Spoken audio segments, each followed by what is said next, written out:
কত নাফরমান আছো যাদের জীবনে কোনোদিন ফজরের ওয়াক্ত হয় না। আহারে বাপ, আহা কত বদনসিব। এমন বহু বদনসিব আছে মুসলমান পরিচয়ধারী, গত 6 মাস 1 বছরে যার কোনোদিন ফজরের নামাজ পড়ার সুযোগ হয়নি। আহা কপাল পোড়া, তোর জন্য আসলে সূর্য ওঠে না বাজান, তুই নাফরমানের জন্য সূর্য ওঠে না বাপ, তোর মতো ডাকাতের জন্য সূর্য ওঠে না। কারণ সূর্য যখন ওঠে তুই তো ঘুমে, তোর লেগে উঠবো কিন্তু 8টার দিকে নিয়ে সূর্য ওঠে, তুই ডাকাইতের লেগে সূর্য ওঠে না। সূর্য ওঠে আমরা যারা ফজরের নামাজ পড়ি আমাদের জন্য। আলহামদুলিল্লাহ, আলহামদুলিল্লাহ। যেন লজ্জা থাকা উচিত, অনুভূতি থাকা উচিত। আল্লাহ নবী সাল্লাল্লাহু আলাইহি সাল্লাম বলেন, ফজরের নামাজ যার ছুটে যায় সে মুনাফিক। বুখারীর হাদিস, বুখারীর হাদিস। জুমার নামাজ ছুটে গেলে মুনাফিক, নবী এটা বলে নাই। ফজর ছুটে গেলে কি মুনাফিক। আর মুনাফিকের ঠিকানা আল্লাহ বলছে জাহান্নামে। হ্যাঁ, জাহান্নামের সবচেয়ে নিচে। মুনাফিক এত নিকৃষ্ট যে ফেরাউন নমরুদের মতো সিনিয়র ডাকাই, বড় লিডার, বড় বেঈমান, এরা পর্যন্ত মুনাফিকের সাথে ফিডা খাইতে রাজি না। বুঝেন নাই কথা? জাহান্নামে তো ফেরাউন নমরুদের তো ফিটবো না, কথা কর। এরা ফিডা খাওয়ার টাইমে যদি লগে দেখে একজন মুনাফিক, আল্লাহকে বলবে আল্লাহ ফিডা খাইলে খাইছি কিন্তু তার লগে না, না এই অসুখের লগে আমরা ফিডা খাইতে রাজি না। তারে নিচে নামাই দেন, তারে আরো নিচে নামাই দেন, ফিদ্দারকিল আসফাল। নাউজুবিল্লাহ।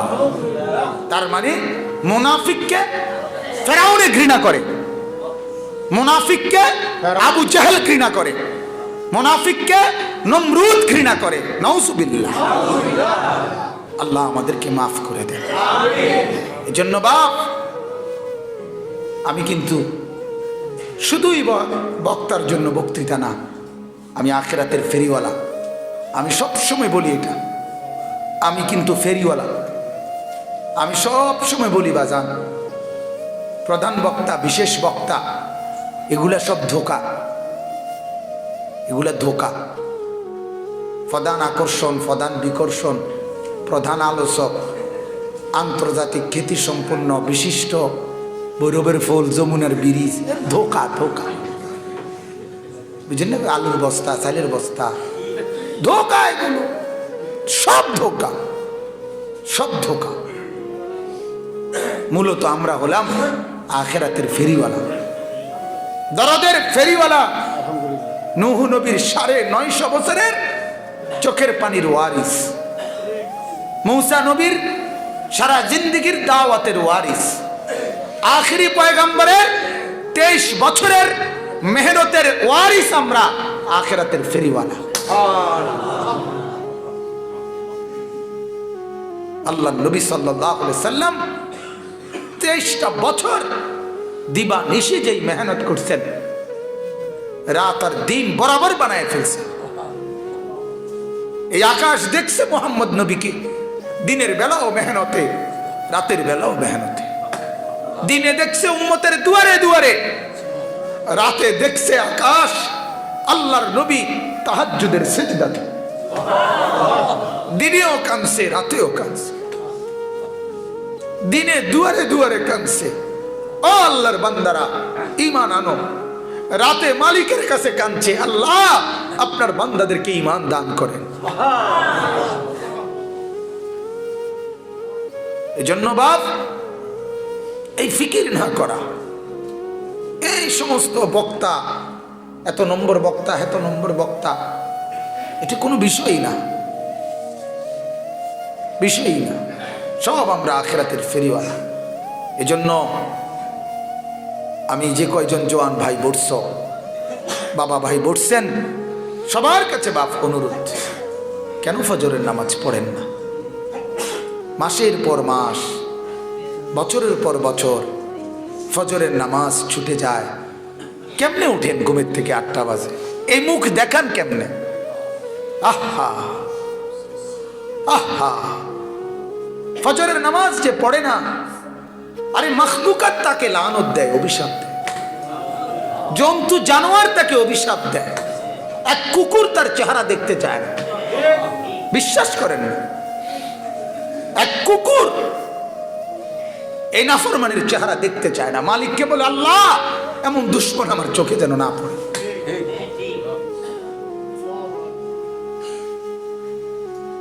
এজন্য হিম্মত করেন।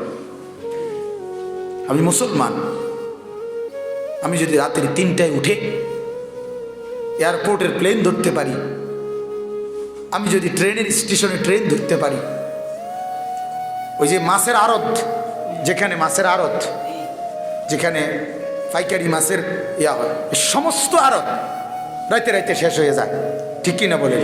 তাহলে রাত 2টায় 3টায় এই আড়তদাররা এইভাবে মাছ এগুলো কেমনে আনে? তাহলে বেটা মাছ, তোর ফিশারির মাছ বেচার জন্য তো তুই সারাটা রাত কোরবানি করতে পারস, ঠিক কিনা বলেন? ওই যে নিমসারের আড়ত, চাইয়াই নিমসারের আড়ত, তরকারির আড়ত, সারা রাত নিমসারে রাতের 2টা, আমি প্রায় তো আসি, দেখি 2টা 2:30 বাজে জ্যাম থাকে রাতের নিমসারে, মানে তরকারির ট্রাক এবং ওইখানের শিক্ষার মনে যেন হাসরের মাঠ নিমসার বাজারে রাতের 2টা 3টা, কারণ মেন আড়তটা জমে ওই সময়। সারা দেশে আপনার তরকারি চলে যায় তখন রাইতে রাইতে, সব সেটিং করে করে ধুমাধুম চলে যাচ্ছে। তাইলে বাপ রাতের 10টায় ঘুমাইয়া 11টা 12টা 1টা 2টা 3টা 4টা 5টা 5:55 6টায় ফজরের জামাত, এখন 7.5 ঘন্টা পরে মাত্র 4 রাকাত নামাজ পড়ে তুমি আবার বিশ্রাম করো, আরো 1 ঘন্টা ঘুমাও, এরপরে কোনো অসুবিধা নাই। কিন্তু মাত্র 10টা মিনিট 4 রাকাত নামাজ পড়ে তোমার কলিজায় কি একটাবারও মনে হয় না? একদিনও মনে হয় না? একবারও মনে হয় না? হায় হায় হায় হায়, এত পাষাণ হয়ে গেলে কেন ভাইয়া? এই বাপ এখানে যারা আছেন, যাদের ফজরের নামাজ ছুটে যায়, আপনি ভাবেন, বাকিদের কথা বাদ দেন, আপনি ভাবেন। ছেলেরা তোমরা যারা বসছো বাজান, যে চোখে 24 ঘন্টা মোবাইল দেখো, খোদার কসম এটা আল্লাহর দেওয়া চোখ। যে চোখে নর্তকী দেখো, এটা আল্লাহর দেওয়া, আল্লাহর দেওয়া। আল্লাহ চাইলে 1 সেকেন্ডে এই চোখের আলো নিয়ে যাইতে পারে, 1 সেকেন্ডে। হাজারো চোখে দেখা মানুষ, চোখে দেখতো অন্ধ হয়ে গেছে, এমন পৃথিবীতে মানুষ নাই? ক্ষণিকের অ্যাক্সিডেন্টে হাত পাও, অঙ্গ প্রত্যঙ্গ শরীর থেকে আলগা হয়ে গেছে, এমন মানুষ নাই? তুমি জীবনে একবার, যুবকরা তোমরা অনুরোধ করে, একবার ঢাকা পঙ্গু হাসপাতালে একবার গিয়ে চাইয়াও, মানুষের কষ্ট কারে কয়। আমি নিজে একবার দেখছি, একবার জীবনে। আমার শায়েখ আরিফ বিল্লাহ হাকিমুন নফস আল্লামা মুফতি মুশতাকুন নবী সাহেব, ওনারে যখন পাও ভাঙ্গা গেছিল অ্যাক্সিডেন্টে, তখন ওনারে পঙ্গু হাসপাতালে নিয়েছিল। এই আমি ওই সময় দেখতে গেছি, যে আমি দেখছি আস্তা মানুষ আপনার শিকলের শিকের মতো টাঙ্গা দিয়ে রাখছে, টানা দিয়ে, পঙ্গু মানুষ। তুমি জীবনে একবার দেখে আসো, এখন এই দুনিয়াতে জাহান্নাম সাউন্ড লাগতো না, ওখানে চালিয়ে ঢাকা মেডিকেল কলেজের অথবা বঙ্গবন্ধু মেডিকেল কলেজের বার্ন ইউনিট, যেখানে আগুনে পোড়া রোগীর চিকিৎসা হয়, ওটা একবার দেখে আইসো। মুসিবত কাকে বলে? আগুনে দগ্ধ মানুষের চিৎকার, কি পরিমাণ কষ্টর আহাজারি। আর সেই তুমি 24 ঘন্টা জাহান্নামের আগুনে কেমনে চল, কেমনে চল বাবা স্যার? কেমনে বললে বুঝবা? যদি বলো কলিজা ছিঁড়ে বলি, মনে তো চায় কলিজা ছিঁড়েই বলি, কেমনে বুঝবা বাজান?